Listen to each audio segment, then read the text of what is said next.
Hello everyone. Today's video is going to be a little different. Usually we keep showing you our products and tell you what the price is and what kind of sari these are. We have got a lot of support from our viewers and we keep getting feedback from you all. Thank you so much for that. Most people comment that what is the price of the sari, if they can see the sari, or they video call us, or those kind of questions. But there are many questions where people have asked us most, and the one question they have asked the most is how to take care of the handloom saris. So today's topic is how to take care of our precious silk saris. First point for taking care of your silks is to store them in a airy cupboard which does not have humidity or does not get direct sunlight. आप जैसे हम लोगों की mummy और दादी ये लोग भी बोलते थे कि सारीज को धीरे बीच बीच में हवा दिखानी चाहिए, धूप दिखानी चाहिए. So it should not be kept in a humid environment. Airy cupboard हो. अगर ऐसा आप किसी इस तरह की जगह में रहते हैं जैसे हम लोग अभी यहाँ पे कोलकाता में हैं, सो what you can do is in a month और सो, जब भी आपको टाइम मिले सारियाँ एक बार बाहर निकाल के उनको थोड़ी देर के लिए, not in direct sunlight but do put them out in place where air और इनडायरेक्ट सनलाइट आ रही हो. और डायरेक्ट सनलाइट में इसलिए हम लोग नहीं देते हैं बिकॉज उसका कलर फेड होने लगता है. Silks you should never dry in direct sunlight. So this becomes first point. And on storage की ही बात पे सेकेंड पॉइंट है कि never store your saris just as it is in the cupboard. Always wrap it up in a muslin cloth.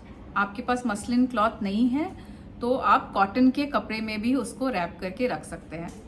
Do not fold them in newspaper. कई लोग होते हैं कि वो प्रेस करके जो आती है साड़ी तो उसके बीच में वो लोग न्यूज़पेपर बिछा देते हैं.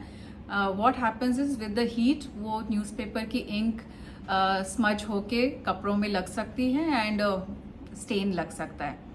सो please always store your silk saris in muslin और cotton cloths. Third point is never wash them at home. If it gets stained, wipe it off with the cold water immediately and give for dry cleaning. Silk sari जहाँ तक हो सके हमेशा dry clean ही करवाइए. Never hand wash it और machine wash it at home. उससे वो कपड़ा खराब हो सकता है. It's always advisable to only dry clean silk saris. And one more thing, storage जहाँ तक बात आती है तो हम जब काफ़ी सारी साड़ीज होती हैं, even I buy a lot of saris and I have a huge collection of silk as well cotton saris. So what you can do is, जो नेप्थलीन बॉल्स होती हैं to avoid termites and other bugs, तो naphthalene ball को भी आप directly saris के बीच में ना रखें. Wrap it up in a cotton cloth and that then put it under the sari. Last point which I want to say is that when you iron a sari, silk sari जाने से पहले हम डेफिनेटली क्रीज हटाना चाहते हैं तो हल्के temperature पे आयरन रखिए, as we all know. And कई बार क्या होता है कि इस तरह से, see this is a silk sari, तो इसको एक फोल्ड में रखे हुए मान लीजिए ज़्यादा दिन हो गए तो इस तरह की क्रीज पड़ जाती है. सो आप हल्के टेम्परेचर में जब साड़ी को प्रेस करते हैं तो वो क्रीज नहीं जाती. तो उसका क्या उपाय है?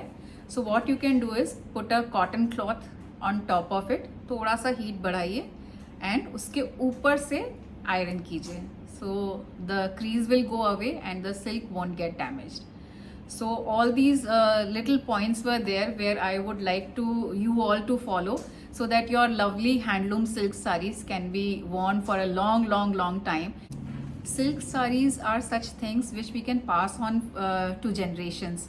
So ऐसा नहीं है कि हमने खरीदा लेकिन जब वॉश किया तो सब खराब हो गया, चमक चली गई एंड ऑल. सिल्क साड़ीज़ की ड्यूरेबिलिटी, ये सब चीज़ें आप ध्यान में रखेंगे तो बहुत लॉन्जिटिविटी होती है. You can pass them on generations to generations. And happy shopping to all of you. Do call us with your feedback at 93304 Our website is www.namek.in. Do check it out. Any other feedback और किसी और तरह का video आपको देखना अगर पसंद है तो please do write comments to us. Those are really precious.